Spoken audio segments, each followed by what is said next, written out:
Hi, I'm Sarah Hannah-Spurlock. I'm a conflict resolution specialist trained to help neighborhoods, communities, organizations, and families turn conflict into connection. Today, I'm offering 3 practical tips to address conflicts in your community. These tips will help you build stronger connections, not by avoiding conflict, but by tackling it head on. In doing so, you can prevent unnecessary tension and create a stronger and more resilient community. Tip number 1, flip conflict on its head. Do you break out in a cold sweat when you think about your next HOA meeting or conversation with a difficult resident? Modify your mindset by looking at conflict through a different lens. And here's what I mean. Accept conflict as normal. Conflict is a natural part of any relationship, whether it's family, work, or community-based. We all come from different backgrounds and experiences that shape our values, preferences, and priorities. Embracing this diversity is crucial. Rather than expecting everyone to see things exactly as you do, try to approach conflict as a chance to understand another viewpoint. This doesn't mean you're dismissing your own needs. Rather, it opens the door to discovering common ground. For example, a disagreement about landscaping criteria reveals a shared desire to beautify the neighborhood. Focus on that. It's often surprising how much common ground exists when you dig a little deeper. Here's a fun fact. It is impossible to be curious and judgmental at the same time. When you catch yourself getting frustrated with another person's comments, make a conscious effort to get curious. Ask questions, seek to understand why someone feels the way they do, and you'll likely discover new avenues for resolving issues. Don't let issues fester. I'm all for letting things sit for a few hours or days until tempers cool, but avoiding it outright only breeds resentment and other harmful bacteria. Addressing issues when they're small keeps them manageable and prevents escalation. I get it, no one enjoys conflict, and most people treat it like they treat taxes. They delay with it until there's no choice but to deal with it, and in that mindset they make mistakes, potentially costing them money and their sanity. Instead, try to see conflict as an opportunity for fellowship and problem solving. Here was a big lesson for me. Friendship isn't required. A common misconception in community and professional settings is the idea that you must be friends with everyone. This isn't realistic, nor is it necessary. Some people's values and priorities aren't going to align with yours, and that's okay. The alternative doesn't have to be antagonism. You don't need to be friends to foster a positive community environment. Letting go of the expectation to be friends can be quite liberating. It allows you to approach situations more objectively and manage differences with less frustration. Another way to shift your perspective on conflict is to separate the conflict from the emotions. When addressing conflict, focus on specific issues rather than generalizations or sweeping accusations. For example, instead of saying "you never listen," try "when we discussed the budget last week, I felt unheard because you quickly moved on to another topic." Precision reduces the emotional weight of the conversation and makes the issue easier to tackle. In meetings, encourage everyone to take things one issue at a time. Resist the urge to keep a list of past grievances.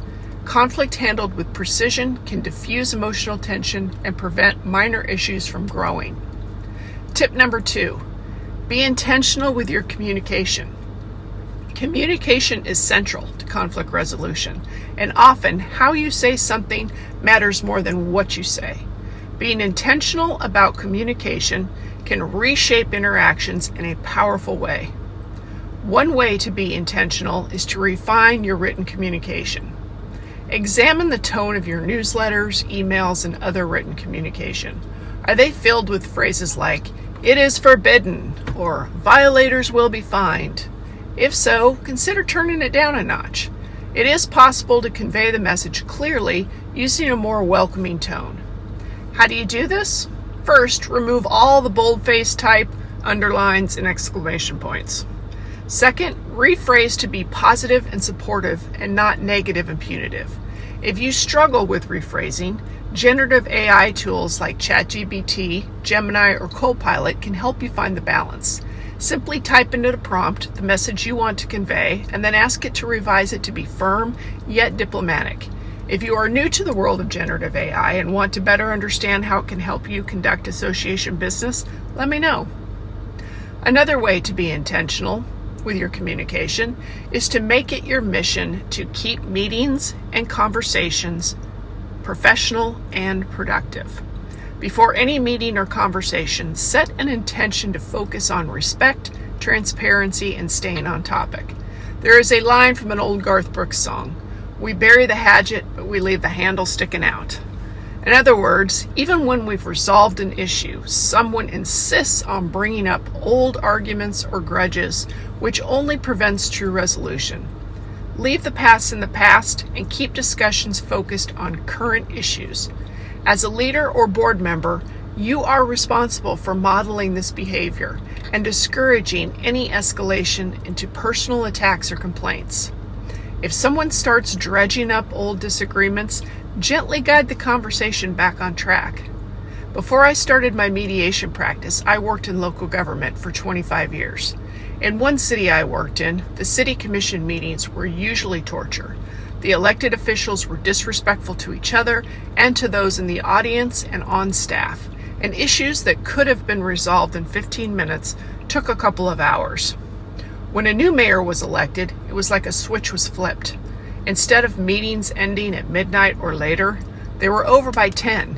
Instead of name-calling and incivility on the dais, there was professionalism and decorum. The issues hadn't disappeared. There was still controversy, but the new mayor handled it differently, and the whole dynamic changed. Next, respond thoughtfully to nasty comments. The best way to handle tough and sometimes unwarranted accusations and critique is to remember that there is no law that says you have to take it personally. When receiving angry emails or harsh feedback, the last thing you want to do is rush to respond. Take a deep breath and reply with a calm, deliberate tone, focusing on issues, not emotions. If the comment is in an email or voicemail, wait until the next day to respond. If you respond thoughtfully, the other person often softens their approach. It's disarming when someone expects defensiveness but receives empathy and understanding instead.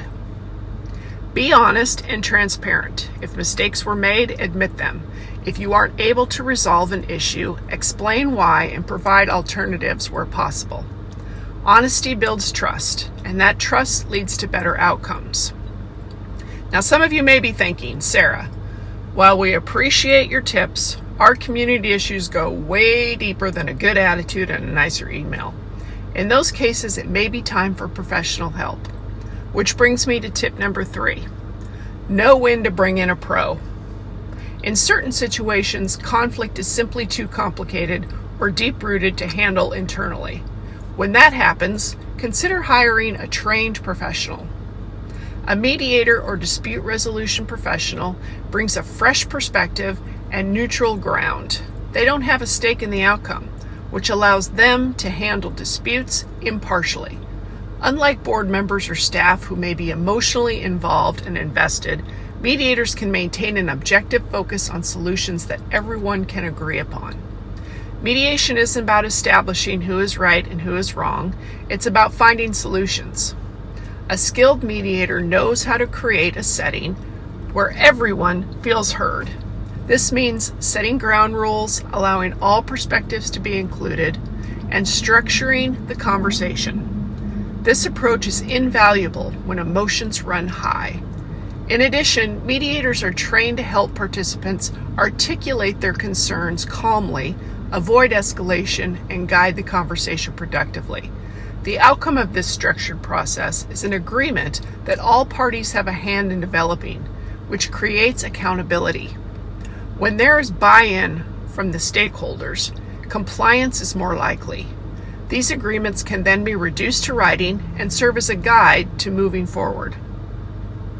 One revolutionary advantage of mediation is the chance to leave with more than just a resolution. Dispute resolution professionals can teach your community strategies to approach future conflicts constructively. They can provide tools for de-escalation, active listening, and constructive feedback, skills that can be invaluable in reducing future tensions. Let me leave you with some closing thoughts. Conflict doesn't need to be something we fear or avoid. It isn't the villain in the story. Rather, conflict acts as a spotlight, illuminating what's important to people and bringing core issues to the surface. When managed constructively, conflict provides the light at the end of the tunnel, helping communities grow stronger and more connected. Remember, the real problem isn't the conflict itself, it's allowing it to fester unaddressed. Tackling conflicts early with openness, clarity, and respect prevents them from growing and strengthens relationships in the process. Thank you for watching. Please feel free to reach out if you have any questions or if I can help you in your association. I look forward to seeing you in my next video where we'll continue exploring ways to turn conflict into connection.